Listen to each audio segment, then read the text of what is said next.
ഈ സൈറ്റ് നോക്കി നിങ്ങൾ, ഈ വീടിൻ്റെ താഴെ ഭാഗത്ത് വരുന്ന പുട്ടി ഫുള്ളായിട്ട് പൊടിഞ്ഞ പോരാണ്. ഇതെന്താ വെച്ചാൽ നമ്മൾ പുട്ടിടുന്നതിന് മുമ്പ് വാട്ടർ പ്രൂഫ് അടിക്കാതെ വെറുതെ പുട്ടിനിട്ട് പോയിട്ട് കാര്യമില്ല. നല്ല രീതിയിൽ വാട്ടർ പ്രൂഫ് അടിക്കണം.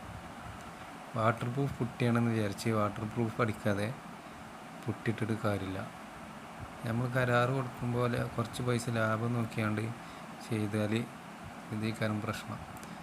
പുട്ടിയൊക്കെ ഇട്ട് പെയിൻറ്റ് ചെയ്യാൻ കഴിഞ്ഞ് കുറച്ച് കഴിയുമ്പോഴാവും ഇതുപോലെ ഉണ്ടാകുക.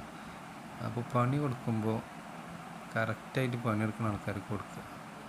അല്ലെങ്കിൽ എല്ലാ പണിയും കഴിഞ്ഞിട്ട് പിന്നെ ഇതുപോലെ ആയിരിക്കും ഉണ്ടാകുക. അപ്പോൾ എന്ത് പുട്ടിയിടണം, ഏത് വാട്ടർ പ്രൂഫ് പുട്ടിയിടണമെങ്കിലും നല്ല രീതിയിൽ വാട്ടർ പ്രൂഫ് ആദ്യം അടിക്കുക. ഈ ഫൗണ്ടേഷനും കൂടി ഇല്ലാത്ത വീടാണ്.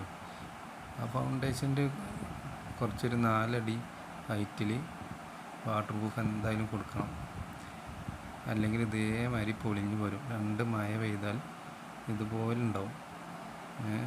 അപ്പോൾ അത് ശ്രദ്ധിക്കണം. അല്ലെങ്കിൽ കണ്ടില്ല നിങ്ങൾ ഇതേ കാലാവസ്ഥ. അല്ലെങ്കിൽ പുട്ടിടാതെ നേരെ പെയിൻ്റ് അടിക്കുക, അതാണ് ഏറ്റവും നല്ലത്. ഇങ്ങനെ ചെയ്യില്ലാതെ നല്ലത് പുട്ടിടാതെ പെയിൻ്റ് അടിക്കുക. കാരണം ഇങ്ങനെ പുട്ടിട്ടുകൊണ്ട് ഒരു കാര്യവുമില്ല. അപ്പോൾ അത് ശ്രദ്ധിക്കാം കേട്ടോ എല്ലാവരും.